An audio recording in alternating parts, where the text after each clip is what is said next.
الحمد لله نحمده ونستعينه ونستغفره ونعوذ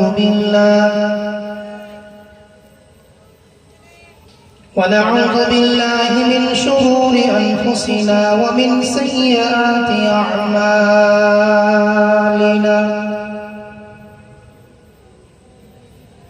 من يهده الله فلا مضل له ومن يضلله فلا هادي له.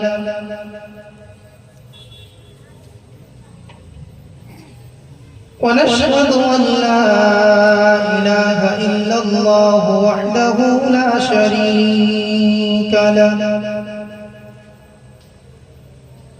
ونشهد أن سيدنا وسندنا ومولانا محمدا عبده ورسوله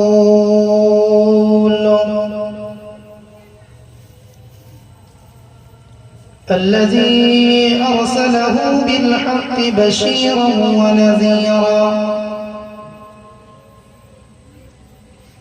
وداعيا إلى الله بإذنه وسراجا وقمرا منيرا.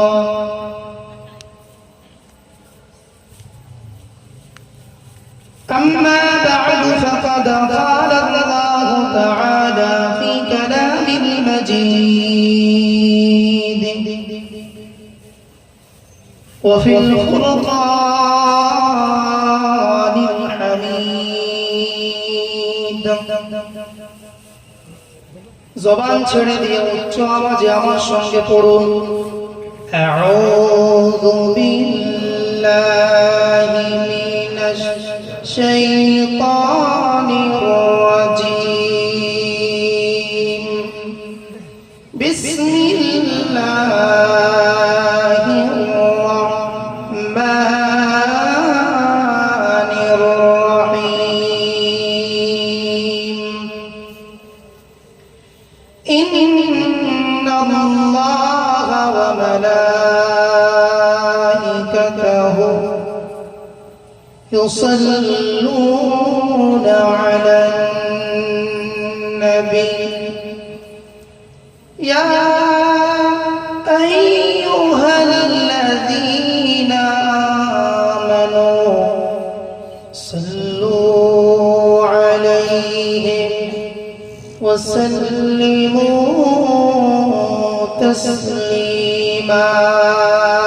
اللهم صل على سيدنا مولانا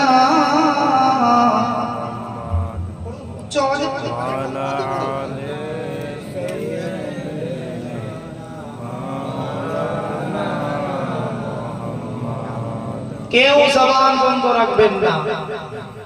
প্রিয় রাসূল জানিয়েছেন, যে ব্যক্তি আমি নবীজি আমার প্রতি দরুদ পাঠ করে তাদের সেই দরুদ আমি নবীজি আমার রওজায়ে আকদাসে পৌঁছে দেওয়া হয়। একবার জোরে বলবেন সুবহানাল্লাহ, আরেকবার মহব্বতে বলবেন সুবহানাল্লাহ। হাদিসের মধ্যে একটি ইবারত এসেছে, নবীজি বলেছেন, ওয়া মান সাল্লা আলাইয়া ইনদা কবরি, আমি নবী আমার রওজা শরীফের পাশে আমার প্রতি যিনি দরুদ পাঠ করেন, সামিআতুহু, আমি নবী নিজ কানে তাদের দরুদ ও সালাম শুনে থাকি। একবার জোরে বলুন সুবহানাল্লাহ। কোন নবীর নামে দরুদ পড়ছেন আপনারা? যেই নবীর শাফাআত বিহীন, সুপারিশ বিহীন আমি আপনি কেউ আল্লাহর দয়া জান্নাতে যেতে পারবো না। সেই নবী মুহাম্মদ আরবি সাল্লাল্লাহু আলাইহি ওয়াসাল্লামের শানে জবান কেউ বন্ধ রাখবেন না।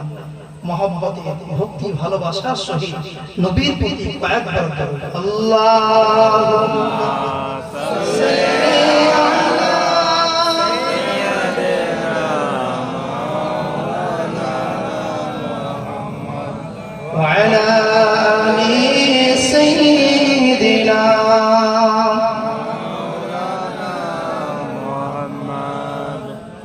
কোথায় আছেন দয়ার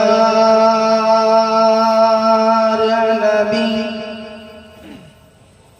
কোথায় আছেন দয়ার নবী, আমাদেরকে ছাড়িয়া আর নবী বিনে কি লাভ হবে এ দুনিয়ায় বাঁচিয়া। আল্লাহুম্মা সাল্লি আলা সাইয়্যিদিনা মাওলানা মুহাম্মদ ওয়া আলা আলি সাইয়্যিদিনা মাওলানা মুহাম্মদ। আল্লাহুম্মা আমিন। الحمد لله رب العالمين والصلاة والسلام على نبيه الكريم وعلى آله وأصحابه أجمعين رب العالمين الله مجلسের মধ্যে আমি সবচেয়ে বড় পাপী অথম যোগ্য গুনাহগার গুনাহ মাখা জীবন নিয়ে দরবার ইলাহিতে দুই হাত খানা তুলেছি গো মাবুদ রব্বুল আলামিন। আপনার সেই দরবারে দুই হাত তোলার পূর্বে এই মজলিসে বসে আমরা সম্মিলিতভাবে আপনার হাবিবের প্রতি কয়েকবার দরুদ পাঠ করেছি মাওলা রব্বুল আলামিন। আমাদের দরুদ আল্লাহ আপনার সেই দরবারে আপনি কবুল করে নিন, রহমত করে যা সওয়াব দেন সওয়াব দিন দুনিয়ার বাদশা বিশ্ব নবী মদিনা শরীফে সবুজ মুজিদ নিচে শুয়ে আছেন নবীজি রওজা পাকে সাফ করে পৌঁছে দিন। বিশ্ব নবীর যত সাহাবায়ে কেরাম তাবিঈন তাবে তাবিঈন খুলাফায়ে রাশিদিন আইম্মায়ে মুজতাহিদিন দরবারে সওয়াব খানা পৌঁছে দিন। কাদেরিয়া চিশতিয়া নকশবন্দিয়া মুজাদ্দিদিয়া শাযুলিয়া জাযুলিয়া হানাফি শাফিঈ মালিকি হাম্বলি সিয়াসি সকল ইমামদের দিয়ে পৌঁছে দিন। রব্বুল আলামিন খাস করে আমাদের পীর মুর্শিদ মুজাদ্দিদুজ জামান কুতুবুল আলামিনুশ শরিয়া দাদা পীর কিবলা দরবারে সওয়াব খানা পৌঁছে দিন। পাঁচ হুজুর পীর কিবলা রুহে পৌঁছে দিন। আল্লামা হুজুর কিবলা রুহে পৌঁছে দিন। আল্লাহ তাআলা আমাদের সকলের মা বাবা ভাই বোন দাদা দাদি নানা নানি আত্মীয় স্বজন যারা আপনার ডাকে সাড়া দিয়ে কবরে চলে গেছে আল্লাহ তাদের সকলের সওয়াব পৌঁছে দিন রব্বুল আলামিন। আল্লাহ আমি গুনাহগার কোরআন হাদিস থেকে আপনার সেই দরবারে কোরআন হাদিস থেকে কিছু বলার নিয়তে মজলিসে বসেছি গো মাওলা। আমরা যারা বক্তা এবং শ্রোতা হিসেবে বসেছি আমাদের বসা বলাকে আপনি কবুল মঞ্জুর করুন। কোরআন হাদিসের আলোকে আল্লাহ হিদায়াত কোন কিছু আলোচনা করার মতো তৌফিক আপনি দান করুন। আমরা যারা শ্রোতা হিসেবে বসেছি আমাদের ওয়াজ ও নসিহতগুলি শুনিয়ে নিয়ে আমলে জিন্দেগি তৈরি করার তৌফিক দান করুন। সুবহান রাব্বিকা রাব্বিল ইজ্জাতি আম্মা ইয়াসিফুন সালামুন আলাল মুরসালিন ওয়ালহামদুলিল্লাহি রাব্বিল আলামিন। লা ইলাহা ইল্লাল্লাহু মুহাম্মাদুর রাসূলুল্লাহ সাল্লাল্লাহু আলাইহি ওয়াসাল্লাম। উপস্থিত আজকের সভার সভাপতি সাহেব, বিশেষ করে ফুরফুরা শরীফ থেকে আগত যারা হুজুর পীরজাদা হুজুর কেবলা অধিকার উলামায়ে কেরাম সম্মুখে উপবিষ্ট ধর্মের জ্ঞান পাশু আল্লাহ ওয়ালা বাবাজি ভাইরা পর্দার অন্তরালে পর্দার শিনা ধার্মিকা মা ও বোনেরা সকলকে আমি আমার অন্তরের অন্তরস্থল থেকে সালাম মুবারকবাদ জানিয়ে কিছু আলোচনা করার নিয়ত করছি। ওমা তৌফিকি ইল্লা বিল্লাহ। আমরা সকলে অবগত আছি আমরা সকলে কেউ বা পারিবারিক জীবন, কেউ সাংসারিক জীবন, সামাজিক জীবন, রাষ্ট্রীয় জীবন, বিশেষ করে সারা বিশ্বব্যাপী বিশ্বের ইমানদার মুমিন মুসলমানেরা খুব ক্ষয়ক্ষতির ভিতর দিয়ে জীবন অতিবাহিত করছে।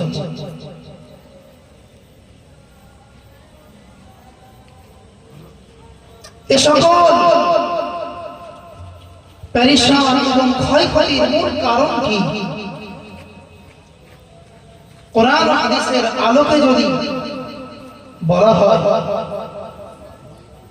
তাহলে দিনের আলোর মতো একটি বিষয় আমাদের কাছে স্পষ্ট হয়ে যাবে। তা হলো বর্তমান সময়ে সারা বিশ্ব জুড়ে একটা অশান্তি বিরাজ করছে। এসব কিছু মূল কারণ হলো, এগুলি হলো আমাদের কৃত কর্মের ফলস্বরূপ।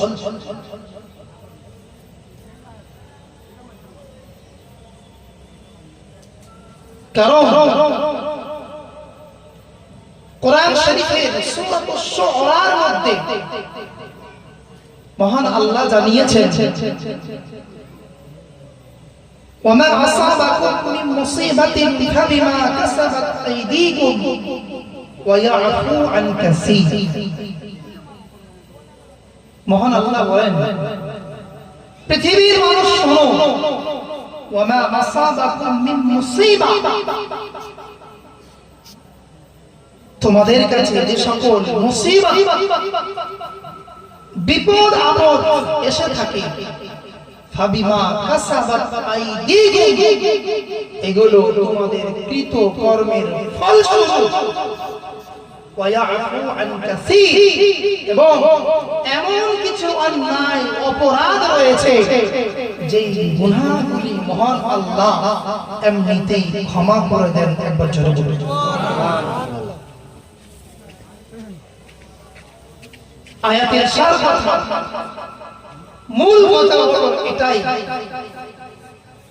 যত বিপদের সম্মুখীন আমরা ঈমানদার হয়েছি এগুলো আমাদের গুনাহের কারণ।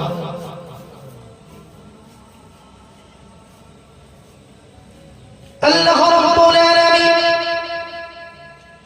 সূরা আশ-শুআরা 30 আয়াতের মধ্যে বলেছেন, ওয়ামা আসাবাকুম মিন মুসিবাতিন ফাবিমা কাসাবাত আইদিকুম ওয়া ইয়াফু আন কাসীর। জোরে বলুন আল্লাহু আকবার, আরো জোরে বলুন আল্লাহু আকবার। আল্লাহ রাব্বুল আলামিন বিশ্ববাসীদের উদ্দেশ্যে বলেছেন, ও দুনিয়ার মানুষ শোনো, আমি রব্বুল আলামিন আমার পক্ষ থেকে তোমাদের কাছে যে বিপদ আপদ মুসিবত বলে যাই, যে সকল বিপদের সম্মুখীন তোমরা হও, এই সকল বিপদের কারণ হলো তোমরা নিজেরাই, অর্থাৎ তোমাদের কৃত কর্মের জন্য আমি রব্বুল আলামিন ওই বিপদের সম্মুখীন তোমাদের করে দিয়েছি। ওরে আমার বান্দা, পৃথিবীতে তোমরা আমাকে ভুলে গিয়ে, নবীকে ভুলে গিয়ে এমন কিছু অন্যায় কাজের সঙ্গে তোমরা জড়িয়ে পড়েছো, যে অন্যায় অপরাধের জন্য আমি রব্বুল আলামিন চাইলে তোমাদেরকে আযাব দিয়ে ধ্বংস করে দিতে পারতাম, কিন্তু না। ওয়া ইয়াফু আন কাসীর, এমন কিছু গুনাহ আছে, এমন কিছু অন্যায় রয়েছে, ওই অন্যায়গুলিকে আমি আল্লাহ এমনিতেই ক্ষমা করে দিই।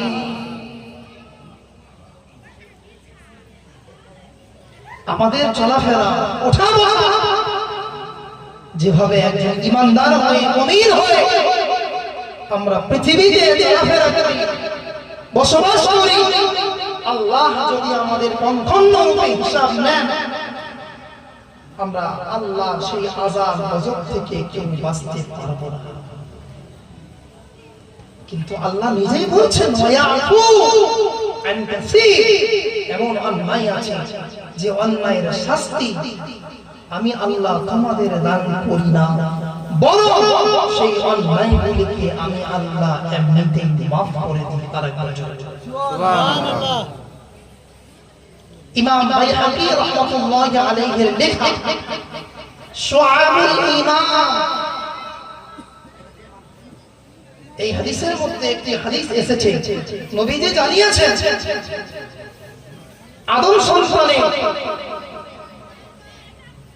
আদম সন্তান পৃথিবীতে চলাফেরা করতে গিয়ে যদি হোঁচট খায় অথবা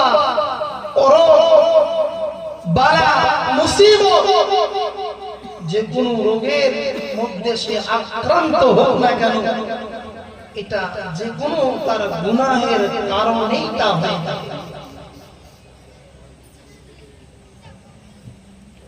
রাস্তায় চলছেন আপনি, হঠাৎ হুজুর কে আপনি পড়ে গেলেন, কেন হলো? কারণ কি? কিসের জন্য আপনি পড়লেন? কেউ এই বিষয়টা নিয়ে আমরা কোনদিন ভাবিনি, গবেষণাও করি, কিন্তু নবীজির বর্ণনা, নবীজির ঘোষণা, নবীজি বলছেন আদম সন্তান যদি রাস্তায় চলাফেরা করতে গিয়ে হোঁচট খায়, তবুও মনে করতে হবে তার কোনো না কোনো ভুলের কারণে, অন্যায়ের কারণে সেই হোঁচট খেয়েছে। তাই আদম সন্তান আমাদের জীবন গুনাহ ভরা জীবন। একজন ইমানদার হিসাবে, একজন মুমিন হিসাবে, ইমানদারের সাইনবোর্ড, মুমিনের সাইনবোর্ড ঠিক আমাদের আছে, কিন্তু মুমিনদের সিফাত আমাদের মধ্যে নেই। মুমিনদের গুণ কিভাবে আল্লাহ পাওয়া যায়, নবী পাওয়া যায়, কিভাবে চললে আল্লাহ খুশি হন, নবী খুশি হন, এই চিন্তা, এই ভাবনা বড্ড অভাব। তাই হাদিসের মধ্যে এসেছে, নবীজি বলেছেন পৃথিবীর বুকে যত মানুষ আছে, যত সৃষ্টি জীব আছে, বিশেষ করে আশরাফুল মাখলুকাত অর্থাৎ মানুষ, পৃথিবীর বুকে সকল মানুষ আমরা ক্ষতিগ্রস্ত, গুনাহগার, পাপী, পাপিষ্ঠ। আল্লাহ রাব্বুল আলামিনের নবী বিশ্বনবী মুহাম্মদুর রাসূলুল্লাহ সাল্লাল্লাহু আলাইহি ওয়াসাল্লাম হাদিস শরীফের মধ্যে জানিয়েছেন, কুল্লু বানি আদম খাতাউন ওয়া খায়রুল খাতাঈন আত-তাওয়াবুন। ও দুনিয়ার মানুষ, আমি বিশ্বনবী মুহাম্মদুর রাসূলুল্লাহ সাল্লাল্লাহু আলাইহি ওয়াসাল্লাম তোমাদেরকে জানিয়ে দিচ্ছি, শোনো, পৃথিবীর বুকে যত মানুষ আছে, কুল্লু বানি আদম, সমস্ত আদম সন্তানেরা খাতাউন, গুনাহগার। হোক না সে আলেম, হোক না সে পীর সাহেব, অথবা পীরজাদা, মাওলানা, মুফতি, হাজী, গাজী, নামাজী, সুফি, দরবেশ, যে হোক না কেন, যদি তার পরিচয় এতটুকু হয় যে সে লোকটি আদম সন্তান, এটা মাথা নত করে তোমাদেরকে মেনে নিতে হবে। পৃথিবীর বুকে যত মানুষ আছে সকলে কিন্তু গুনাহগার।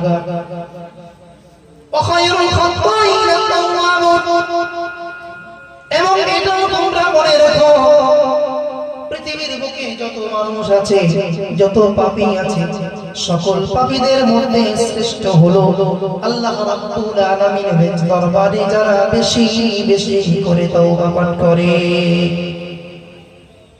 আহলুস সুন্নাহ ওয়াল জামাত আমাদের আকীদা, ধর্মীয় বিশ্বাস, সমস্ত মানুষ গুনাহগার।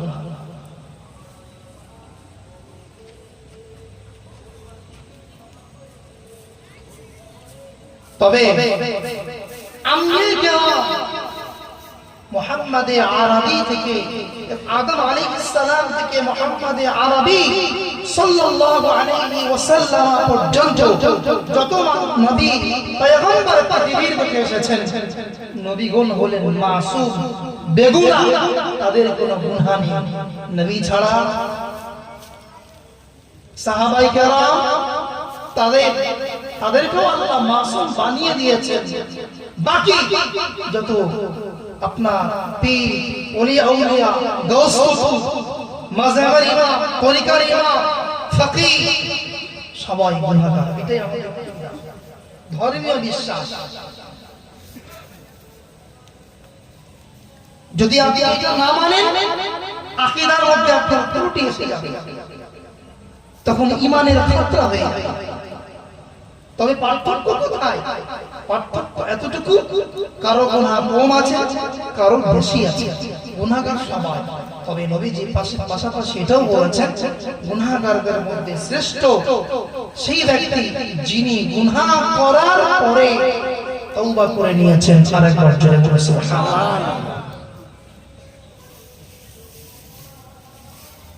তাই আদম সন্তানের একটা অভ্যাস, আদম সন্তান এরা গুনাহ করতে ভালোবাসে, আর আদম সন্তানের গুনাহ মহান আল্লাহ ক্ষমা করতে ভালোবাসেন। একবার জোরে বলুন। আদম সন্তান যদি গুনাহ করে, সে মাফি কি করে পাবে, ক্ষমা কিভাবে পাবে? এর রাস্তাও মহান আল্লাহ জানিয়ে দিয়েছে, এর রাস্তাও আল্লাহ বলে দিয়েছে। মানুষ মাত্র ভুল হওয়াটা স্বাভাবিক, তবে ভুল করার পরেও, গুনাহ করার পরেও, অন্যায় অপরাধ করার পরেও সেই ভুলের উপর অটল থাকাটা হলো এটা বোকামো আর মূর্খতার পরিচয়। গুনাহ করে বিনয়ী হয়ে, বিনয়ী ভাবে আল্লাহর শহীদ দরবারে বিগত গুনাহের প্রতি লজ্জিত হয়ে তওবা করে নেওয়াটা হলো প্রকৃত একজন আল্লাহ ওয়ালা খাঁটি ঈমানদারের পরিচয়। আরেকবার জোরে বলে সুবহানাল্লাহ। তাই নবীজি ইবনে মাজাহ শরীফের মধ্যে বলেছেন, আত-তাইবু মিনাল যামবি কামান লা যামবা লাহু। নবীজি বলেছেন, গুনাহ থেকে তওবাকারী ব্যক্তি ওই রূপ ব্যক্তির ন্যায় মাসুম হয়ে যায় যে আদেও গুনাহ করেনি। আরেকবার জোরে বলুন সুবহানাল্লাহ। বোঝা গেল, গুনাহ করলে আমাদের বিগত জীবনের সমস্ত গুনাহ ক্ষমা করবেন কে? জোরে বলুন আল্লাহ। প্রমাণ চলুন কোরআন।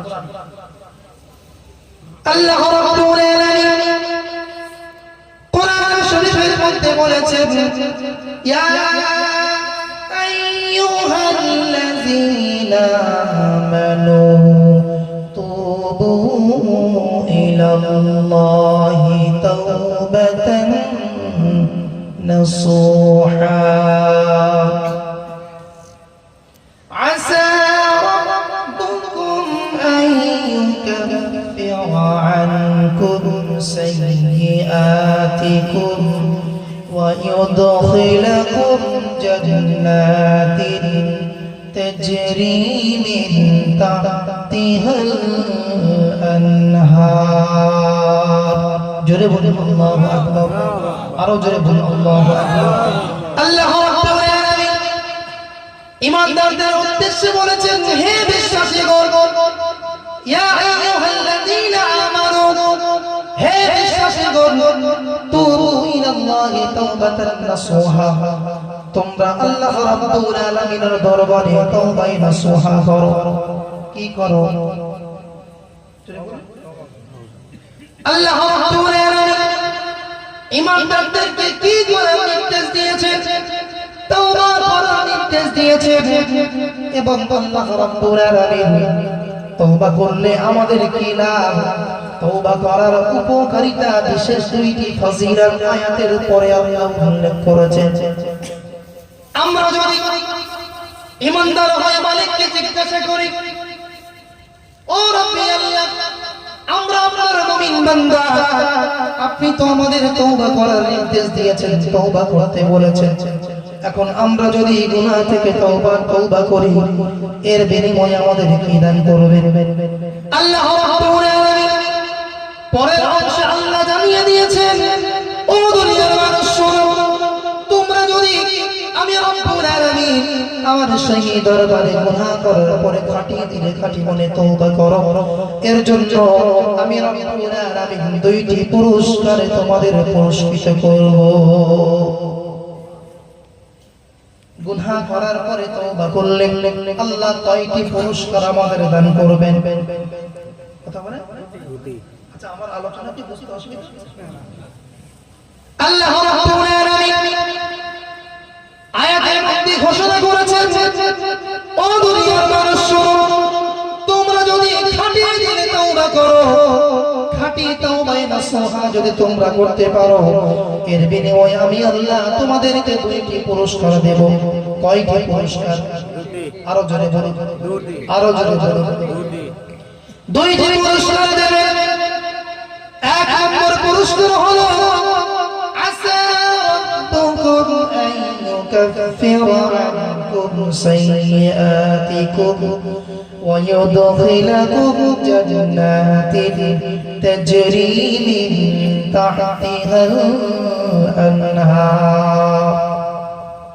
তওবা নসুহার এক নম্বর পুরস্কার তোমাদের দেব আমি রব্বুল আলামিন। তোমরা যদি খাঁটি দিনে খাঁটি মনে তওবা করতে পারো, এর বিনিময়ে আমি আল্লাহ তোমাদের জীবনের তামাম গুনাহগুলিকে আমি আল্লাহ মাফ করে দেব। দ্বিতীয় নম্বর পুরস্কার দেব, এমন একটি জান্নাতের মালিক তোমাদের বানিয়ে দেব, যে জান্নাতের তলদেশে ঝর্ণা জারি থাকবে।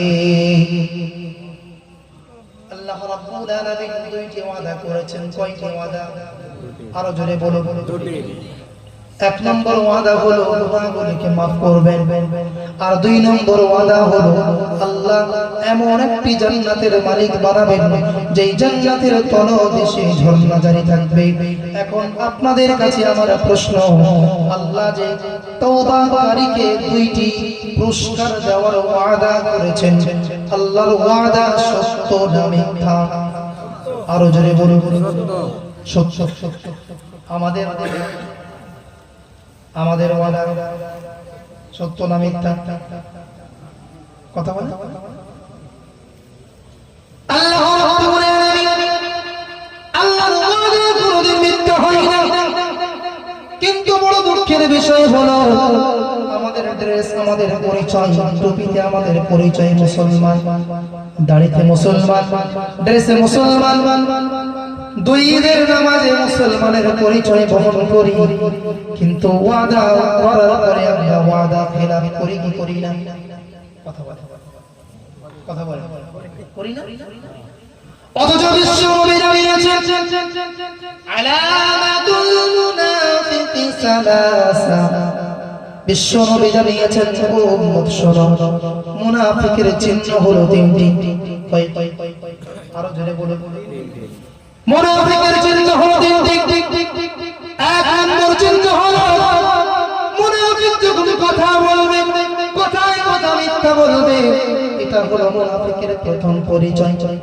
দ্বিতীয় পরিচয় হলো যখন সে ওয়াদা আখলাফা, যখন ওয়াদা করবে, ওয়াদা করে ওয়াদা ভঙ্গ করবে। আর তিন নম্বর মুনাফিকের পরিচয় হলো ইযা তুমিনা খানা, অর্থাৎ তার কাছে যখন আমানত রাখা হবে, আমানতের খেয়ানত করবে।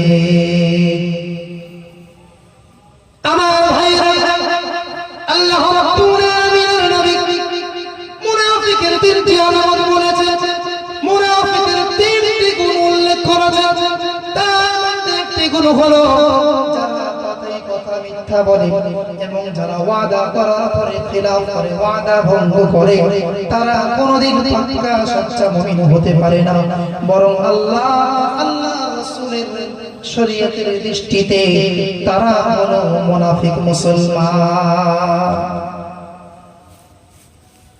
আল্লাহর ওয়াদা সত্য। এবারে আমাদের বুঝতে হবে তওবা কাকে বলে। আমার ভাইরা, আমরা অনেকে নামাজ পড়ি, নামাজের পরে যখন সালাম ফিরি, সালামের পরেও কিন্তু আমরা তওবা পড়ি। পড়ি কি পড়ি না? কথা বলে। পড়ি কি পড়ি না? ইমাম সাহেব দেখো, আসসালামু আলাইকুম ওয়া রাহমাতুল্লাহ, সালাম ফিরিয়ে দেয়, সঙ্গে সঙ্গে আমরা বলি আস্তাগফিরুল্লাহ। জিকিরের মজলিসে তওবা পড়ি, ওয়াজের মজলিসে তওবা, পীর সাহেবের হাতে হাত দিয়ে তওবা, উলামায়ে কেরামের হাতে হাত দিয়ে তওবা করি, রমজান মুবারকে আমরা তওবা করি। দুই ঈদের নামাজ পড়তে যাই, ঈদগাহ ময়দানে দুয়ার পূর্বে কিন্তু সম্মিলিত তওবা আমরা পড়ি কি পড়ি না? পড়ি না? মনে রাখবেন এটা তওবার নামে। জলসার মজলিসে তওবা, নামাজের পরে তওবা, পীর সাহেবের হাতে হাত দিয়ে তওবা, ঈদগাহে তওবা, কবরস্থানে তওবা, এটা তওবার নামে অভিনয় করা হয়। কারণ তাওবা ইয়াতুবু তাওবাতান এর বাংলা মানে হলো ফিরে আসা। কি করা? কথা বলে ফিরে আসা।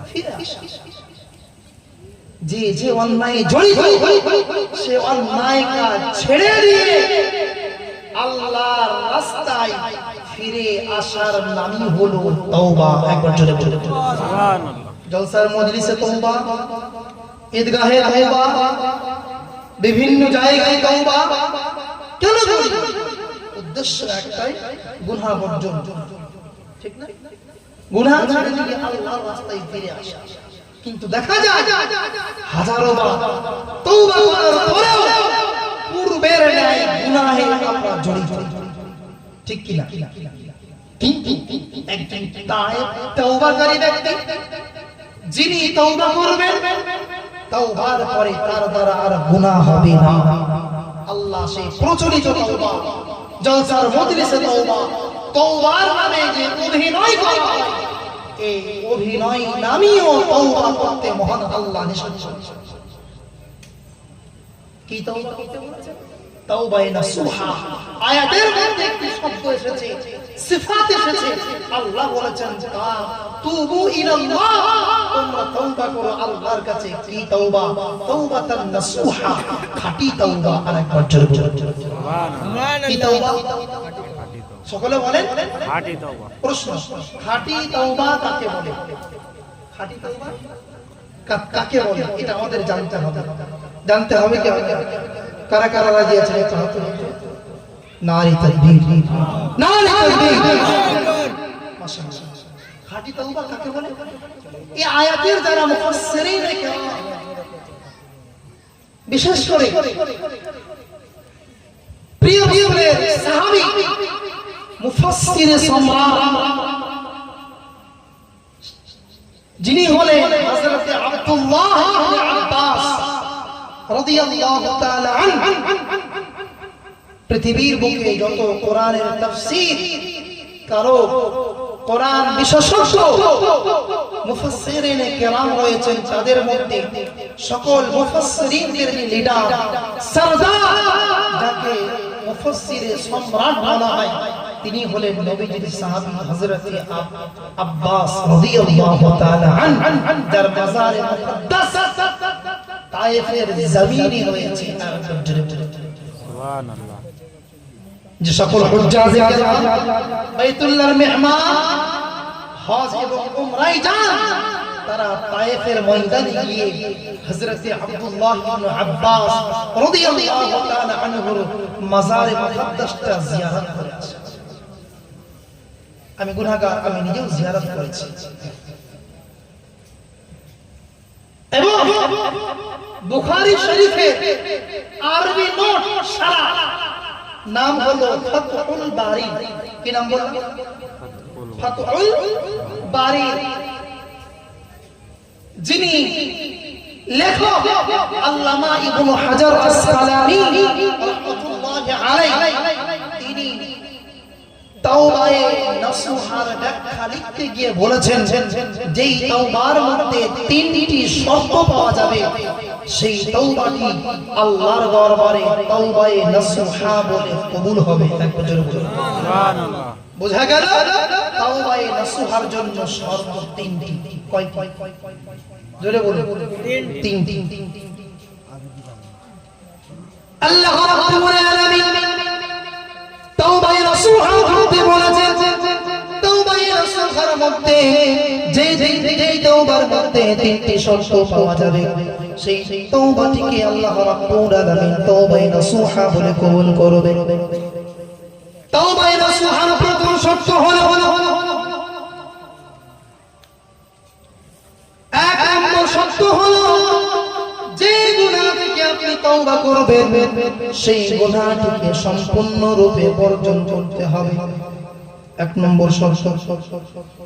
তওবায়ে নসুহার দ্বিতীয় শর্ত হলো বিগত গুনাহের প্রতি লজ্জিত হতে হবে।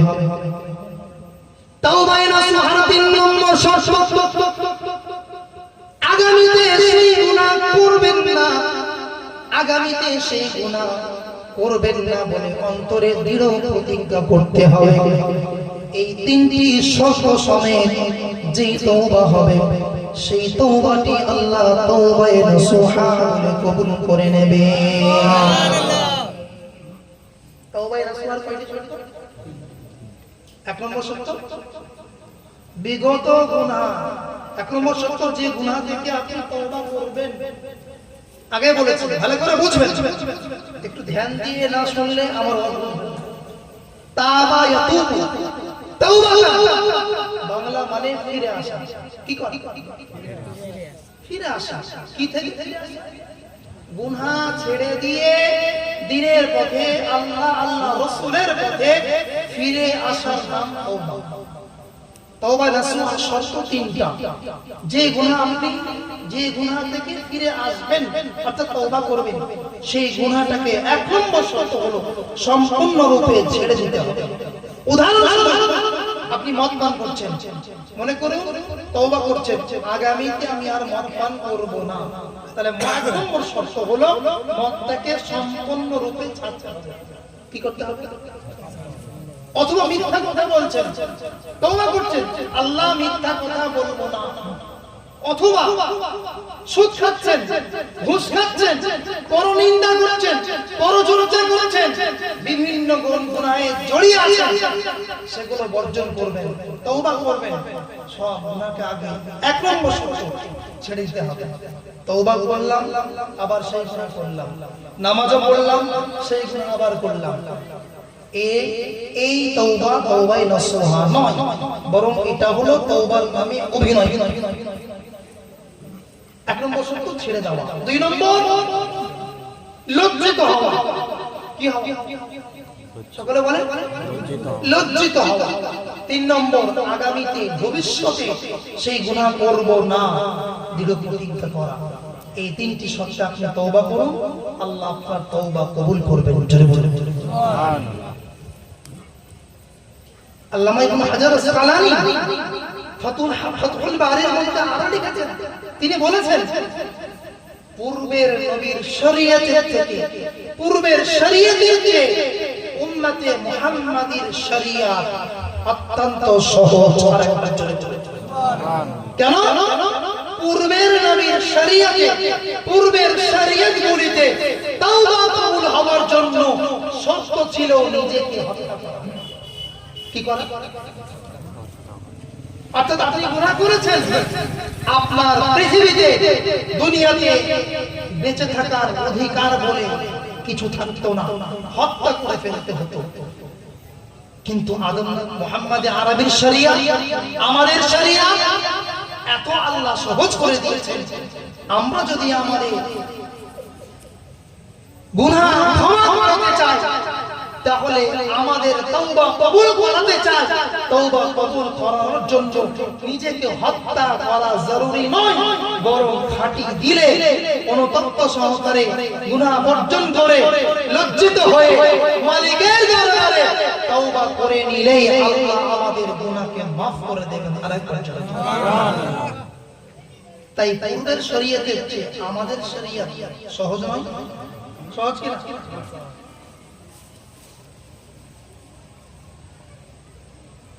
আল্লাহ রাব্বুল আলামিনের পয়গম্বর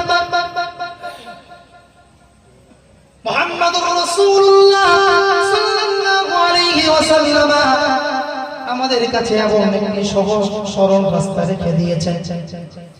বিশ্বনবী জানিয়েছেন, ও আমার উম্মতেরা শুনো, তোমরা গুনাহ করে ফেলেছো, গুনাহ থেকে যদি মুক্তি চাইতে হয় খাঁটি খাটিয়ে দিলে আল্লাহ রাব্বুল আলামিনের দরবারে তওবা করে নাও, খাটিয়ে দিলে যদি তোমরা তওবা করতে পারো আল্লাহ রাব্বুল আলামিন তোমাদের জীবনের সমস্ত গুনাহগুলোকে আল্লাহ মাফ করে দেবে। সুবহানাল্লাহ। কেমন তওবা করতে হবে? খাঁটি তওবা। আল্লাহ রাব্বুল আলামিন আদম আলাইহিস সালাম থেকে মুহাম্মদ নবী পর্যন্ত পৃথিবীর বুকে আল্লাহ রাব্বুল আলামিন অনেক আম্বিয়া কিরামদের পাঠিয়েছেন। আল্লাহ রাব্বুল আলামিনের অগণিত অসংখ্য পয়গম্বরগুলির মধ্যে একজন পয়গম্বরের নাম হলো হযরত মুসা আলাইহিস সালাম। কি নাম? আল্লাহ রাব্বুল আলামিন হযরত মুসা আলাইহিস সালাম তিনি একজন পয়গম্বর, বনি ইসরাঈলদের নিকট আল্লাহ মুসা নবীকে পাঠিয়েছিলেন। বিশ্ব নবী মুসা নবী আলাইহিস সালাম, মুসা নবীর যুগে একবার খরা বৃষ্টি দেখা দিয়েছিল, আসমান থেকে দীর্ঘদিন ধরে বৃষ্টি হচ্ছিল না। ফলে বনি ইসরাঈলেরা তাদের গৃহপালিত পশু এবং মানুষ সকলে কিন্তু অনাবৃষ্টির কারণে সকলে খুব কষ্টের সঙ্গে জীবন অতিবাহিত করত। আল্লাহ রাব্বুল আলামিনের পয়গম্বর মুসা আলাইহিস সালামের যুগে যখন এই অনাবৃষ্টি দেখা দিয়েছিল, আল্লাহ রাব্বুল আলামিনের পয়গম্বর মুসা নবীর কাছে একদিন বনি ইসরাঈলেরা তারা মুসা নবীর কাছে এসে আল্লাহর কাছে বৃষ্টি প্রার্থনার জন্য দোয়ার আবেদন করলেন। ও আল্লাহর পয়গম্বর মুসা, আপনি নিশ্চিত জানেন আমরা আপনাকে বিশ্বাস করি, আপনি আল্লাহর সত্য পয়গম্বর নবী। আল্লাহ রাব্বুল আলামিনের সঙ্গে যদি আপনি কথা বলেন আল্লাহ রাব্বুল আলামিন আপনার কথা ফেরত দেন না, বরং আল্লাহর কাছে আপনি যেই দোয়া করেন না কেন আল্লাহ রাব্বুল আলামিন আপনার দোয়া কবুল করে নেন। ও আল্লাহর পয়গম্বর মুসা, আপনার কাছে আমাদের একটি আবেদন, সেটি হলো এই, আমরা সকল বনি ইসরাঈল ছেলে মেয়ে বিবি বাচ্চা এমনকি গৃহপালিত পশু পর্যন্ত অনাবৃষ্টির শিকার। দীর্ঘদিন আসমান থেকে বৃষ্টি হয় না, ফলে জমিন থেকে কোনো গাছপালা তৈরি হয় না, ফসল তৈরি হয় না। আমরা অনাহারে জীবন কাটাচ্ছি। আপনি আল্লাহর দরবারে একবার দোয়া করুন, আল্লাহ যেন আসমান থেকে রহমতের বৃষ্টি দান করেন।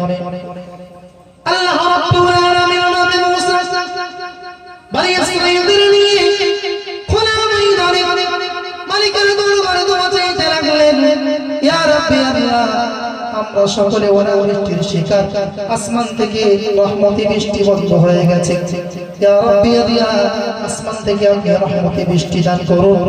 আল্লাহ রাব্বুল আলামিনের পয়গম্বর মুসা নবীর দোয়া কবুল হলো না। প্রথম দোয়া চাইলেন, দোয়া কবুল হলো না। আল্লাহর পয়গম্বর মুসা আবার দ্বিতীয় দিন দোয়া চাইলেন, দ্বিতীয় দিন মুসা নবীর দোয়া কবুল হলো না। তৃতীয় দিন বনি ইসরাঈলেরা সকলে এসে আবার নবী মুসা আলাইহিস সালামের কাছে একই আবেদন করলেন। ও আল্লাহর পয়গম্বর মুসা, আপনি প্রথম দিন দোয়া চাইলেন, আল্লাহ দোয়া কবুল করলেন না। দ্বিতীয় দিন দোয়া চাইলেন, দ্বিতীয় দিন আল্লাহ দোয়া কবুল হলো না। কারণটা কি আপনি বলুন, আবার একবার আপনি দোয়া করুন। আল্লাহ রাব্বুল আলামিনের নবী মুসা আলাইহিস সালাম বনি ইসরাঈলদের তৃতীয় দিন আবার খোলা ময়দানে গিয়ে আল্লাহর কাছে দোয়া চাইতে লাগলেন। মুসা নবী আল্লাহর কাছে বলতে লাগলেন, ইয়া রাব্বি আল্লাহ, আমি আপনার পয়গম্বর মুসা, আপনি আমার সঙ্গে ওয়াদা করেছেন, ও নবী মুসা, তুমি যে দোয়া আমি আমার কাছে করবেন আমি রব্বুল আলামিন তোমার দোয়া কবুল করে নেব। ইয়া রাব্বি আল্লাহ, আমি প্রথম দিন দোয়া চাইলাম, দোয়া কবুল করা হলো না। দ্বিতীয় দিন দোয়া চাইলাম, দ্বিতীয় দিন আমার দোয়া কবুল করা হলো না। আজকে আমি তৃতীয় দিন দোয়া চাইছি, আমার প্রথম দিন এবং দ্বিতীয় দিন কেন দোয়া কবুল করা হলো না, কারণটা আপনি জানিয়ে দেন। আল্লাহ রাব্বুল আলামিনের পয়গম্বর মুসা আলাইহিস সালাম যেই বলে নিয়ে দোয়া করতে লেগেছে। আল্লাহ পাকের পক্ষ থেকে গায়েবী আওয়াজ আসতে আরম্ভ হয়ে গেছে, ও আমার পয়গম্বর মুসা, আমি রব্বুল আলামিন তোমার দোয়া দরবারে কবুল করার জন্য তৈরি। কিন্তু মজলিসে এমন একজন ব্যক্তি মজলিসে বসে আছে, ওই পাপী ব্যক্তিকে যতক্ষণ পর্যন্ত তুমি তোমার মজলিস থেকে বেরিয়ে যেতে না বলবে, ততক্ষণ পর্যন্ত আমি আল্লাহ তোমার দোয়া কবুল করব না। কেন দোয়া কবুল হয় না? কেন হয় না? পাপী ব্যক্তি আল্লাহর কাছে এতই নিকৃষ্ট, আল্লাহ তাকে এতই অপছন্দ করে। একজন পয়গম্বর মুসা আলাইহিস সালাম তিনি বৃষ্টির জন্য আল্লাহর কাছে দোয়া চাইছেন। সেই পাপী যেহেতু দোয়ার মজলিসে উপস্থিত ছিল, সেই পাপীর জন্য আল্লাহ পয়গম্বর মুসা নবীর দোয়া কবুল করেন। কি বললেন? মুসা, আমি তোমার দোয়া কবুল করব, দোয়া কবুল করার জন্য আমি প্রস্তুত, রেডি আছি। কিন্তু মজলিসে যাদের নিয়ে তুমি দোয়া চাইছো, সেই মজলিসের মধ্যে একজন পাপী ব্যক্তি আছে যার বয়স হয়ে গেছে 40 বছর। কত বছর? সকলে বলে 40 বছর হয়ে গেছে, গুনাহ করেছে, পাপ করেছে, কিন্তু এখনো সে পাপ থেকে তওবা করেনি, গুনাহ থেকে তওবা করেনি। যতক্ষণ পর্যন্ত সেই পাপী ব্যক্তি গুনাহ থেকে তওবা না করবে, ততক্ষণ পর্যন্ত আমি আল্লাহ তোমার দোয়া কবুল করব না। আল্লাহর নবী মুসা আলাইহিস সালাম কি বললেন? এলান ঘোষণা হওয়া মাত্রই মজলিসে তিনি আবার ঘোষণা করে দিলেন, কে আছে মজলিসে পাপী ব্যক্তি যার বয়স 40 বছর হয়ে গেছে, গুনাহ মাখা জীবন নিয়ে মজলিসে বসে আছো, তওবা করনি, এখন মজলিসে বসে আছো, চলো মজলিস থেকে বেরিয়ে যাও, তোমার জন্য আল্লাহ দোয়া কবুল করে না।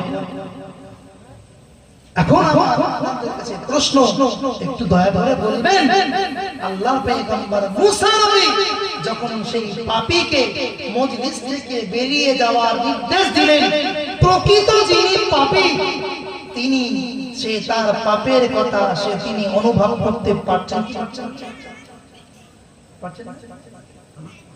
এখন সেই পাপী তার মনে অনুশোচনা হলো, সত্যি তো আমি পাপী, আমার বয়স 40 পার হয়ে গেছে, আমি অনেক গুনাহ করেছি, আমার যত সকল পশু পক্ষী অনাবৃষ্টির শিকার, গৃহপালিত পশু অনাবৃষ্টির শিকার, জমিনে কোনো ফসল হচ্ছে না, আমার আর এই মজলিসে বসে থাকা আদৌ উচিত হবে না, যাই বেরিয়ে যাই, আমি এই মজলিস থেকে বেরিয়ে যাই। আবার তিনি ভাবতে লাগলেন, যদি পয়গম্বরের ঘোষণার পরে আমি মজলিস থেকে বেরিয়ে যাই, লোক আমাকে চিনে ফেলবে, জেনে ফেলবে যে সেই হলো 40 বছরের সেই পাপী পাপিষ্ঠ, তার জন্য আল্লাহ তওবা কবুল করেন না, দোয়া কবুল করেন না, লোক আমাকে অপমানিত করবে, লাঞ্ছিত অপমানিত হয়ে যাব, যা মজলিস থেকে বের যাবে না। তিনি কি করলেন?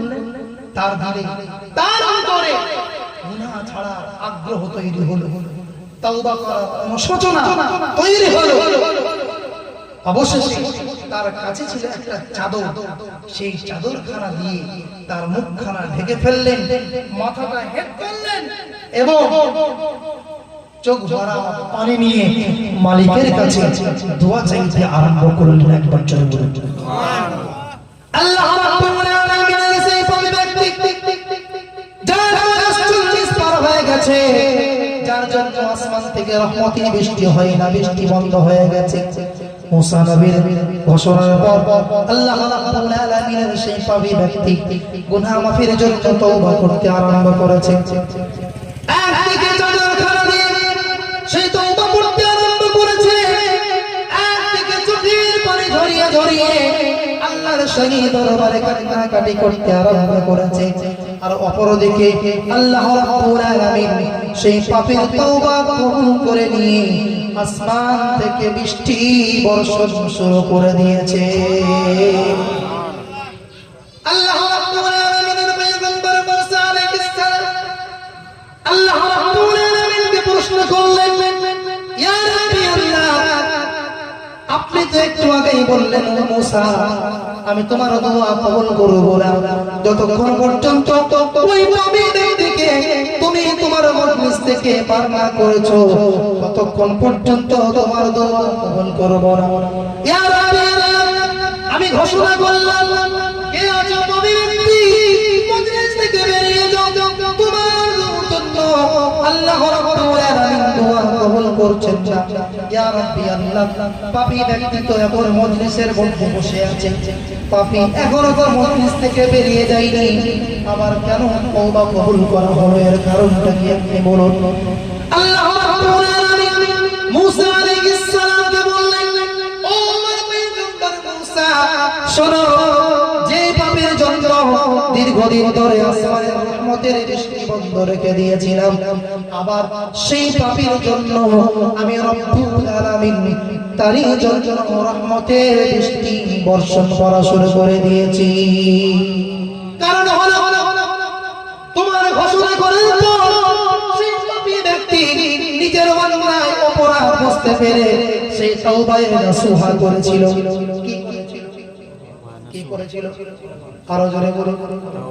সেই নিজের অন্যায় বুঝতে পেরে চাদর খানা দিয়ে তার মুখ ঢেকে নিয়ে ডুকুরে ডুকুরে কেঁদে আমি রব্বুল আলামিন চোখের পানি আমার দরবারে ঝরিয়ে যখন সে কান্না করা আরম্ভ করেছে, আমি রব্বুল আলামিন তার সেই তওবা কবুল করে নিয়ে আসমান থেকে রহমতের বৃষ্টি বর্ষণ শুরু করে দিয়েছি। আল্লাহর পয়গম্বর মুসা আল্লাহর কাছে প্রশ্ন করলেন, ইয়া রাব্বি আল্লাহ, সেই পাপী ব্যক্তিকে আমি দেখতে চাই। কি ইয়া রাব্বি আল্লাহ, সেই পাপী ব্যক্তির পরিচয় কি? সে কোথায় বসে আছে?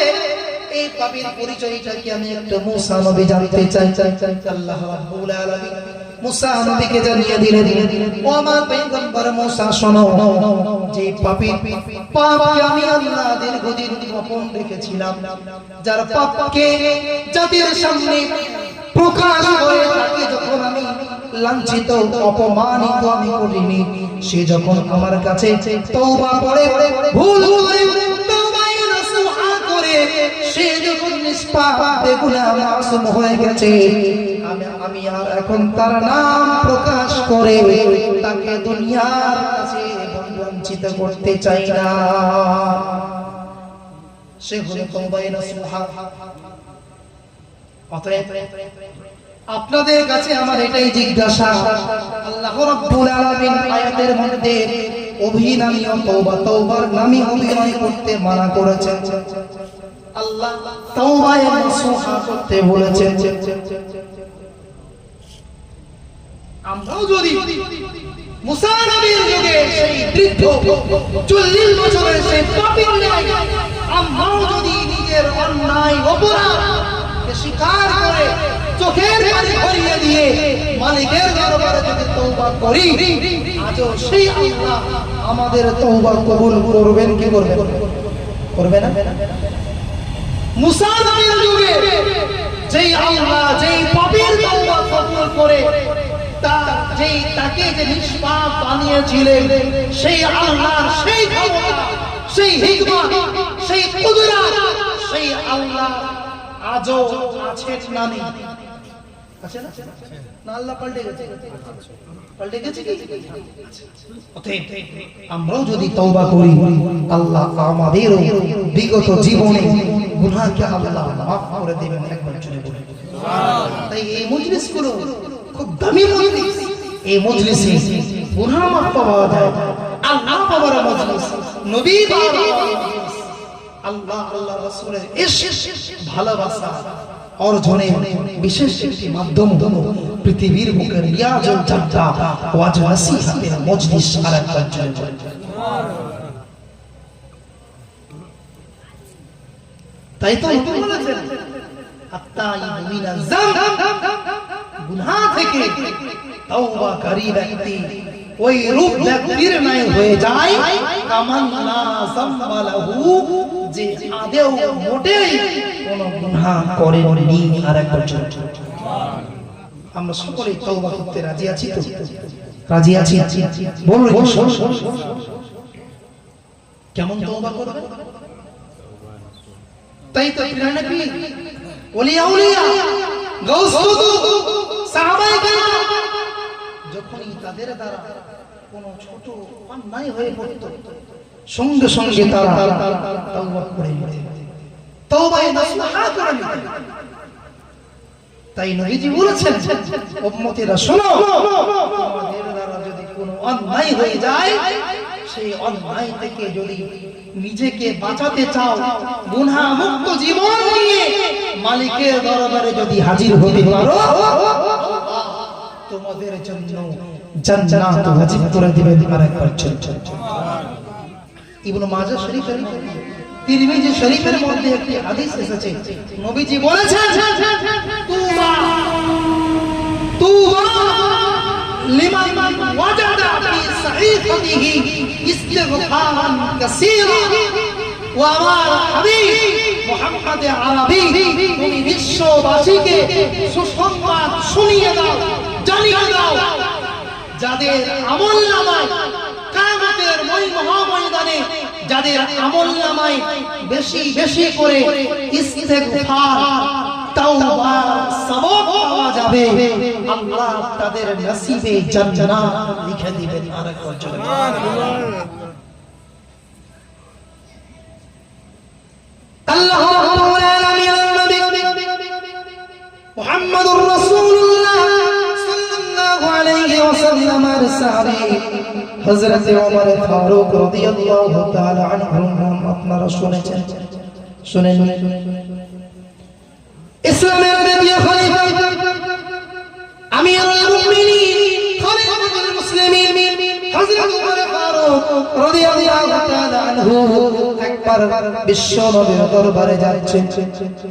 যেতে যেতে হঠাৎ রাস্তার মাঝখানে তিনি লক্ষ্য করলেন একজন যুবক অঝরে নয়নে কান্নাকাটি করছে।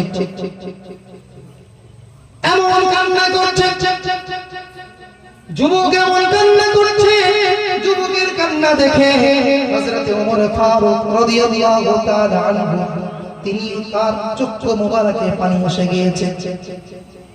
দেখবেন পৃথিবীতে এমন কিছু মানুষ আছে যাদের কান্নার ঢং দেখে, কান্নার ভাঙ দেখে নিজেরও কান্না এসে যায়, আসে না? হযরত ওমর ফারুক রাদিয়াল্লাহু তাআলা আনহু বিশ্ব নবীর দরবারে তিনি যাচ্ছেন। যেতে যেতে রাস্তায় তিনি লক্ষ্য করলেন একজন ব্যক্তি অঝরে নয়নে কান্নাকাটি করছে। তার কান্নার ভান দেখে হযরত ওমর ফারুক চোখের পানি চলে এসেছে। ওই কান্না মাখা চোখ নিয়ে হযরত ওমর ফারুক রাদিয়াল্লাহু তাআলা আনহু বিশ্ব নবীর দরবারে হাজির হয়ে গেলেন। বিশ্ব নবী মুহাম্মদুর রাসূলুল্লাহ সাল্লাল্লাহু আলাইহি ওয়াসাল্লাম হযরত ওমর ফারুক রাদিয়াল্লাহু তাআলা আনহুর চোখে পানি দেখে বিশ্ব নবী জিজ্ঞাসা করলেন, ইয়া ওমর মা আবকা, হে ওমর তুমি কাঁদছো কেন? বলো ওমর তুমি কাঁদছো কেন, কি হয়েছে? আল্লাহ রাব্বুল আলামিনের বান্দা হযরত ওমর ফারুক রাদিয়াল্লাহু তাআলা আনহু বিশ্ব নবীকে বললেন, ইয়া রাসূলুল্লাহ, ইয়া হাবিবাল্লাহ, হুজুর আমি যখন আপনার দরবার শরীফে আসছি না, রাস্তায় দেখলাম একজন যুবক রাস্তায় বসে চোখের পানি ছেড়ে দিয়ে কান্নাকাটি করছে। তার কান্না দেখে, চোখের পানি দেখে আমি আর চোখের পানি ওমর ধরে রাখতে পারলাম না। তার চোখের পানি দেখে আমি ওমর নিজে কান্নায় জড়জড়িয়ে পড়েছি।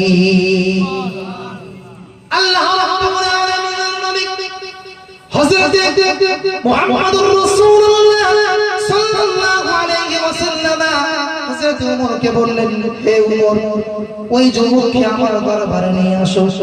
আল্লাহর নবী পয়গম্বর হযরত ওমর যুবককে বিশ্ব নবীর দরবারে হাজির করানো হলো। যুবক নবীজির দরবারে কান্না মাখা চোখ নিয়ে হাজির হলেন। বিশ্ব নবী সেই যুবককে প্রশ্ন করলেন, ইয়া মা বুকাকা, হে যুবক বলো তুমি কাঁদছো কেন? তোমার কান্নার কারণ কি তুমি বলো। যুবক তখন চোখের পানি ঝেড়ে দিয়ে বিশ্ব নবীকে বলতে আরম্ভ করেছেন, ইয়া রাসূলুল্লাহ, ইয়া হাবিবাল্লাহ, হুজুর আমি হলাম সবচেয়ে বড় অপরাধী, পাপী, গুনাহগার। ইয়া রাসূলুল্লাহ, ইয়া হাবিবাল্লাহ, হুজুর আমি পৃথিবীতে আমার মতো পাপী পাপিষ্ঠ আর কেউ নেই। আমি এমন গুনাহ করেছি হয়তো আমার গুনাহ আল্লাহ ক্ষমা করবেন না। নবীজি বললেন, যুবক এমন কি তুমি গুনাহ করেছো যে গুনাহ আল্লাহ তোমার ক্ষমা করবে না, তার জন্য তুমি এত কান্নাকাটি করো? এমন কি গুনাহ? হে যুবক তোমার গুনাহ কি আল্লাহ পাকের সৃষ্টি করেছেও বড় নাকি? আল্লাহর সৃষ্টির চেয়েও তোমার গুনাহ বড় নাকি? যুবক উত্তর দেয়, না ইয়া রাসূলুল্লাহ, হ্যাঁ আমি যে পরিমাণে গুনাহ করেছি আমার গুনাহটা হলো আল্লাহ পাকের সৃষ্টির চাইতে বড়। বিশ্বনবী অবাক হয়ে গেলেন। বিশ্বনবী বললেন, হে যুবক তোমার গুনাহ আল্লাহর আরশের চেয়ে বড় নাকি? যুবক উত্তর দেয়, ইয়া রাসূলুল্লাহ, ইয়া হাবিবাল্লাহ, হুজুর হ্যাঁ আমি যে পরিমাণে গুনাহ করেছি আমার গুনাহ হলো আল্লাহর আরশের চেয়ে বড়। বিশ্বনবী আমার বললেন, হে যুবক তোমার গুনাহ আল্লাহর লাওহে মাহফুজের চেয়ে বড় নাকি বলো। যুবক উত্তর দেয়, যুবক একই উত্তর দেয়, না ইয়া রাসূলুল্লাহ, হ্যাঁ আমার গুনাহ আল্লাহর লাওহে মাহফুজের চেয়ে বড়। নবী অবাক হচ্ছেন, আল্লাহর সৃষ্টি কুলের চেয়ে তার গুনাহ বড়, আল্লাহর আরশের চেয়ে গুনাহ বড়, লৌহে কলমের চেয়ে বড়। বিশ্বনবী যখন তাকে বলতে আরম্ভ করেছেন, ইয়া সাহাব, হে যুবক বলো এমন কি তুমি গুনাহ করেছো? হাল কাতালতা নাফসা, যুবক তুমি কি কাউকে হত্যা করেছো নাকি বলো, যার জন্য তুমি বলছো লৌহে মাহফুজের চেয়ে আমার গুনাহ বড়। হাল কাতালতা নাফসা, তুমি কি কাউকে হত্যা করেছো? যুবক বললেন, লা ইয়া রাসূলুল্লাহ, আমার গুনাহ আল্লাহর সৃষ্টি কুলের চেয়ে বড়, আমার গুনাহ কলমের চেয়ে বড়, আমার গুনাহ হলো আরশের চেয়ে বড়। বিশ্বনবী বললেন, হে যুবক তাহলে কি তুমি অন্যায় করেছো, কি পরিমাণে গুনাহ করেছো, তোমার গুনাহর বর্ণনা তুমি দাও, তাহলে আমি মুহাম্মদুর রাসূলুল্লাহ আমি বুঝে নেব তোমার গুনাহ বড় না ছোট। ওই যুবক বলতে আরম্ভ করেছে, ইয়া রাসূলুল্লাহ, ইয়া হাবিবাল্লাহ, হুজুর আমার গুনাহ সবচেয়ে বড়, এই জন্য আমি বলেছি ও শোনো। ইয়া রাসূলুল্লাহ, ইয়া হাবিবাল্লাহ, হুজুর আমি হলাম পেশায় কাফনচোর। আমি কি? ইয়া রাসূলুল্লাহ, ইয়া হাবিবাল্লাহ আমি হলাম পেশায় কাফনচোর। কি চোর? ইয়া রাসূলুল্লাহ, ইয়া হাবিবাল্লাহ, হুজুর এমন আমি গুনাহ করেছি হয়তো আমার গুনাহ মালিকের দরবারে ক্ষমা হবে না, তাই আমি চোখের পানি ছেড়ে দিয়ে আমি কান্না করতে আরম্ভ করেছি। আমি হলাম পেশায় কাফনচোর। আমি মদিনা শরীফে কবরস্থানে যত মুর্দাকে দাফন করা হয়, যত লাশ দাফন করা হয়, ইয়া রাসূলুল্লাহ, ইয়া হাবিবাল্লাহ, হুজুর সেই মুর্দার কবরে ঢুকে আমি মুর্দাকে আপনার মুর্দা থেকে কাফনটা আমি আলাদা করে ওই কাফনখানা নিয়ে মদিনার বাজারে আমি বিক্রি করে আমি আমার জীবিকা নির্বাহ করি, ছেলে মেয়েদের মুখে খাবার দাবার আমি তুলে দিই। ইয়া রাসূলুল্লাহ ইয়া হাবিবাল্লাহ হুজুর, এই কাফন চুরি করাই হলো আমার অভ্যাস। ইয়া রাসূলুল্লাহ ইয়া হাবিবাল্লাহ হুজুর, আমার আমি একজন এত বড় পাপী দোষী, আল্লাহ আপনাদের আমার গুনাহ মাফ করবেন না।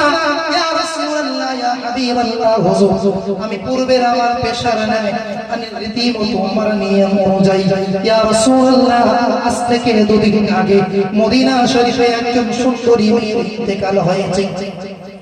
ইয়া রাসূলুল্লাহ ইয়া হাবিবাল্লাহ হুজুর, যখন সেই সুন্দরী মহিলা তার আত্মীয়স্বজন তাকে জানাজার নামাজ কমপ্লিট করে যখন তাকে মদিনার কবরস্থানে দাফন করা হয়েছে, ইয়া রাসূলুল্লাহ ইয়া হাবিবাল্লাহ হুজুর, আমি আমার পূর্বের পেশা অনুযায়ী আমি সেই মহিলার কবরে নেমে পড়লাম। মহিলার গা থেকে যখন আমি কাফনের কাপড়টি আলগা করতে আরম্ভ করেছি, ইয়া রাসূলুল্লাহ ইয়া হাবিবাল্লাহ হুজুর, শয়তান আমার উপরে ভার দিয়ে দিল। শয়তান মানুষের প্রকাশ্য শত্রু, শয়তান আমাকে ওয়াসওয়াসা দিতে লাগলো এবং বলতে আরম্ভ করলো, হে যুবক, তুমি কবর থেকে লাশের গা থেকে কাফন চুরি করে পালিয়ে যাচ্ছ, তুমি কি একটা বড় দেখো না? চোখটা খুলে তুমি দেখো, যার গা থেকে দেহ থেকে তুমি কাফনটা আলগা করছো কত সুন্দরী মহিলা। এই সুযোগে তুমি তো তার সঙ্গে তোমার যৌন চাহিদা পূরণ করে নাও, কারণ এই অন্ধকার রজনীতে ওই মুর্দা ব্যক্তি মহিলা তোমাকে তোমার কাজে বাধা দিতে পারবে না, তার পরিবারের পরিজন কেউ দেখতে পাবে না। এই সুযোগে তোমার যৌন চাহিদা তুমি পূরণ করে নাও। ইয়া রাসূলুল্লাহ ইয়া হাবিবাল্লাহ হুজুর, শয়তান যখন আমাকে এই ওয়াসওয়াসা দিয়ে দিল, আমি আর নিজেকে কন্ট্রোল করতে পারলাম না, আমি মুর্দা লাশের সঙ্গে জিনা করে ফেললাম। ইয়া রাসূলুল্লাহ ইয়া হাবিবাল্লাহ হুজুর, যখন আমি ওই মুর্দাকে কবরে জিনার কাজ সেরে আমি যখন কবর থেকে আমি বাড়ির দিকে রওনা হলাম, ওই কবর থেকে যেন এই মুর্দা আমার কানে আওয়াজ পৌঁছে দিল, ওরে তুমি আমার সঙ্গে কি দুর্ব্যবহার করলে, আমার সঙ্গে বেইজ্জতি করলে, বেয়াদবি করলে, নাপাক করে ছড়ে দিলে। কিয়ামতের মহাময়দানে আল্লাহ রাব্বুল আলামিনের শাহী দরবারে আমাকে উলঙ্গ নাপাক হয়ে ওঠার সুযোগ করে দিলে। হে যুবক, এমন কি কাজ তুমি করলে? ইয়া রাসূলুল্লাহ ইয়া হাবিবাল্লাহ, ওই আওয়াজ যেই দিন থেকে আমার কানে এসেছে আজও পর্যন্ত ওই মহিলার আওয়াজ আমার কানে ভাসে, তাই আমি আমার চোখের পানি আর ধরে রাখতে পারি না। ওই গুনার জন্য আমি বেশি বেশি করে আল্লাহর দরবারে কাঁদতে লেগেছি।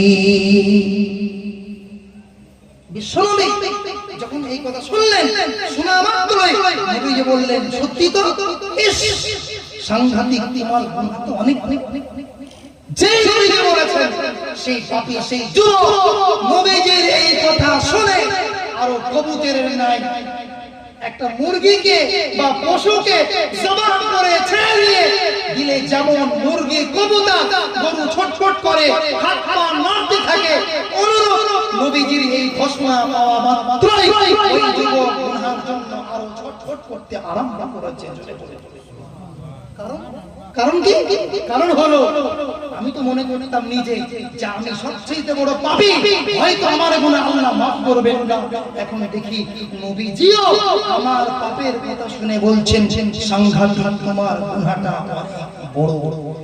নবী যেই জায়গায় যেই গুনাহটাকে বড় বলে স্বীকৃতি দেয়, সেটা আল্লাহর দরবারে তো ক্ষমার অযোগ্য, ঠিক না?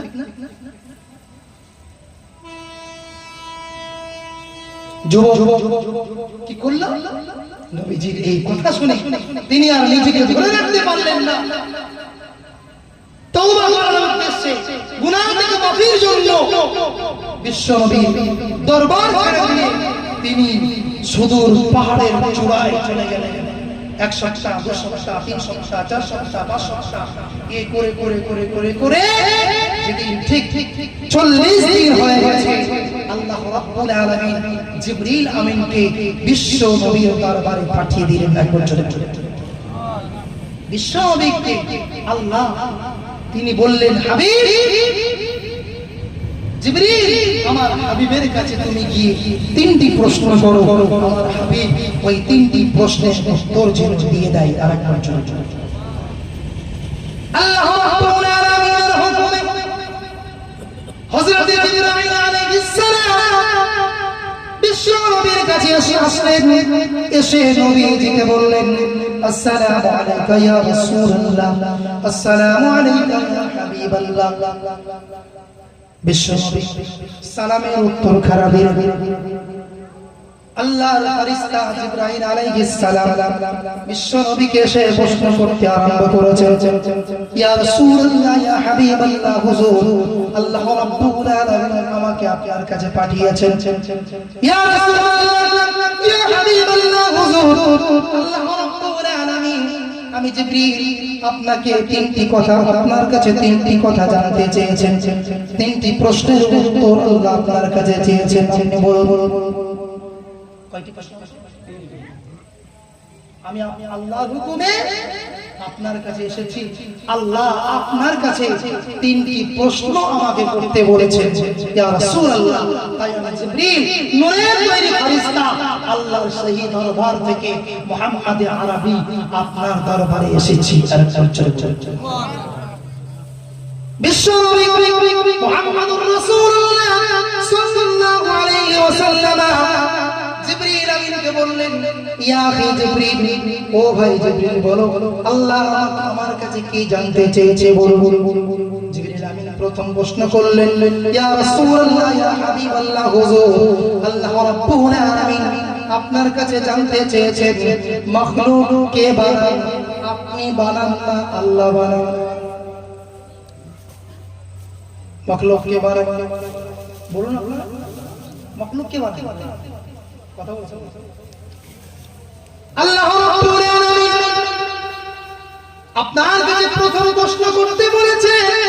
প্রথম প্রশ্ন হলো, ইয়া রাব্বি ইয়া রাসূলুল্লাহ, ইয়া হাবিবাল্লাহ, হুজুর আল্লাহ জানতে চেয়েছেন মাখলুক অর্থাৎ এই পৃথিবীর বুকে যত সৃষ্টি জীব আছে এদেরকে কে সৃষ্টি করেছেন, কে বানিয়েছেন? আপনি বানিয়েছেন না আল্লাহ? বিশ্বনবী জিবরিল আমিনের প্রশ্ন শুনে জিবরিল আমিন তখন বলতে আরম্ভ করেছেন, ইয়া জিবরিল, ইয়া বিশ্বনবী বলতে আরম্ভ করেছেন, ইয়া জিবরিল আপনি এমন কি প্রশ্ন করলেন?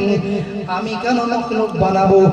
আমি সহ পৃথিবীর বুকে যত লোক আছে আমি মুহাম্মদুর রাসূলুল্লাহ আমি তো বানাইনি। পৃথিবীর বুকে যত মখলুক আছে সমস্ত মখলুক আল্লাহ বানিয়েছেন। ইয়া রাসূলুল্লাহ, ইয়া হাবিবাল্লাহ, হুজুর দ্বিতীয় প্রশ্ন আল্লাহ রাব্বুল আলামিন আপনার কাছে জানতে চেয়েছেন, ইয়া রাসূলুল্লাহ, ইয়া হাবিবাল্লাহ, হুজুর আপনি বলুন পৃথিবীর বুকে এই যত মখলুক আছে এই মখলুককে রুজি কে দেন? রুজি আপনি দেন না আল্লাহ দেন। ইয়া রাসূলুল্লাহ, ইয়া হাবিবাল্লাহ, হুজুর পৃথিবীর বুকে যত মানুষ আছে সকল মানুষগুলোকে আপনি খাওয়ান না আল্লাহ খাওয়ান। কে খাওয়ায়? আমাদেরকে কে খাওয়ায়? আমাদের বাচ্চাদেরকে কে খাওয়ায়? আমাদেরকে সৃষ্টি করেছে। কথা বলছেন? তাকবীর দেবেন, নারে তাকবীর, নারে তাকবীর, নারে তাকবীর। ইয়া রাসূলুল্লাহ, ইয়া হাবিবাল্লাহ, হুজুর প্রথম প্রশ্ন ইয়া রাব্বি আল্লাহ মখলুক কে বানিয়েছে এটা জানতে চেয়েছে আল্লাহ না আল্লাহ বানিয়েছেন না আপনি। দ্বিতীয় প্রশ্ন মখলুককে কে খাওয়ান? আপনি খাওয়ান না আল্লাহ খাওয়ান। বিশ্ব নবী বলছেন, ইয়া ও ভাই জিবরিল বলো শোনো, এমন কি তুমি প্রশ্ন আমার কাছে করলে মখলুককে আমি বানাবো আর সমস্ত মখলুককে আমি কেন খাওয়াবো? আমি সহ পৃথিবীর বুকে যত মখলুক আছে সমস্ত মখলুক সহ আমি মুহাম্মদ আরবি সবাইকে আল্লাহ খাইয়ে থাকে। 3 নম্বর প্রশ্ন, ইয়া রাসূলুল্লাহ ইয়া হাবিবাল্লাহ হুজুর, তৃতীয় প্রশ্ন আল্লাহ আপনার কাছে জানতে চেয়েছে, সেটি হলো মখলুককে ক্ষমা কে করেন? আপনি করেন না আল্লাহ করেন? সুবহানাল্লাহ সুবহানাল্লাহ। প্রশ্ন দেখছেন? ইয়া রাসূলুল্লাহ ইয়া হাবিবাল্লাহ, মখলুককে অর্থাৎ পাপীদেরকে গুনাহগারদেরকে ক্ষমা কে করে? আপনি করেন না আল্লাহ করেন? কে করেন? আল্লাহ। আচ্ছা, যারা জবান বন্ধ রেখেছে তাদের মনে হয় কি অন্য কেউ পীর সাহেব আমাদের গুনাহ মাফ করে নাকি? তা কথা বলছেন না। আমাদের গুনাহ মাফ করেন কে? আল্লাহ। আল্লাহ রাব্বুল আলামিনের হাবিব মুহাম্মদুর রাসূলুল্লাহ সাল্লাল্লাহু আলাইহি ওয়াসাল্লাম যখনই তৃতীয় প্রশ্নের উত্তর দিয়েছেন, আখি জিবরিল, আমি কেন সারা পৃথিবীর বুকে যত পাপী আছে আমি সহ সমস্ত পাপীদেরকে আমার আল্লাহ ক্ষমা করে।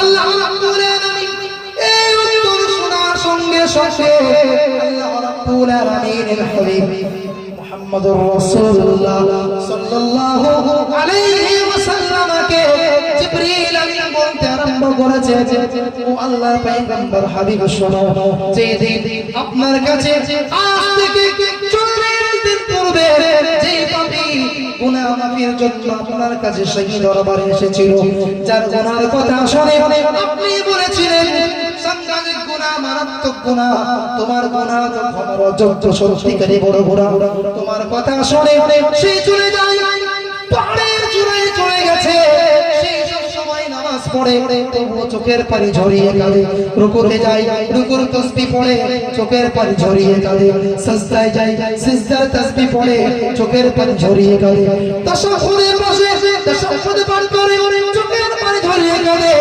দীর্ঘদিন ধরে একদিন নয়, দুদিন নয়, 3 দিন নয়, 4 দিন নয়, 5 দিন নয়, এমনি করে একদিন, 2 দিন, 3 দিন করতে করতে যে 40 দিন হয়ে গেছে, আল্লাহ রাব্বুল আলামিন জান আপনি সেই পাপীর কাছে সংবাদটা পৌঁছে দেন, আল্লাহ রাব্বুল আলামিন ওই পাপীর পাপকে আল্লাহ ক্ষমা করে দিয়েছে।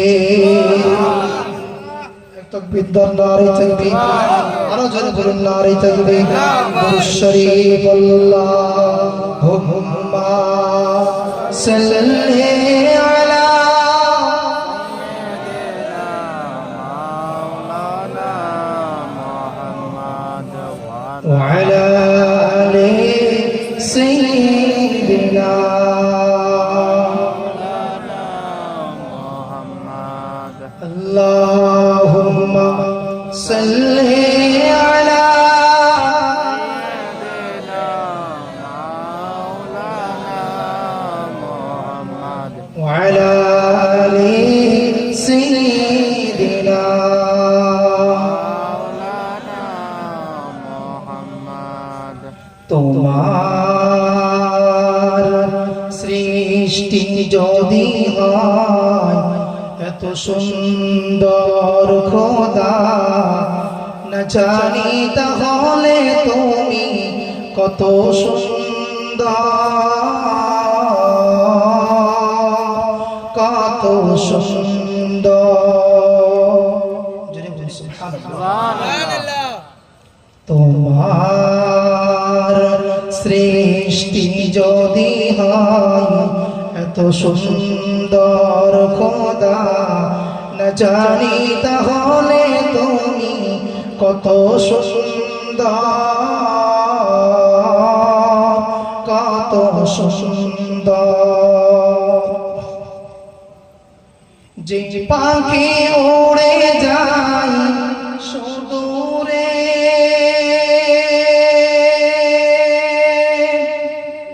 যে নদী বয়ে যায় দিবান্তরে,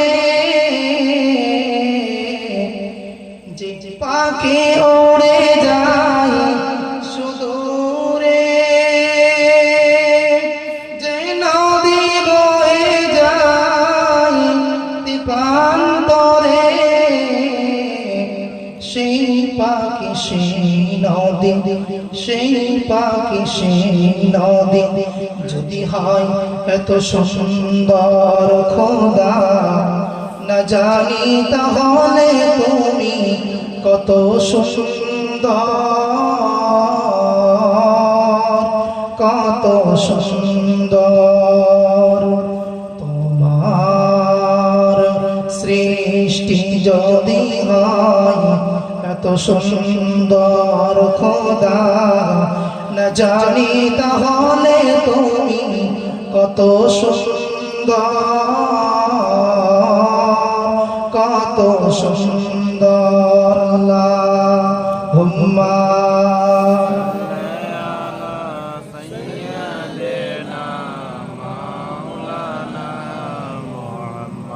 وعلى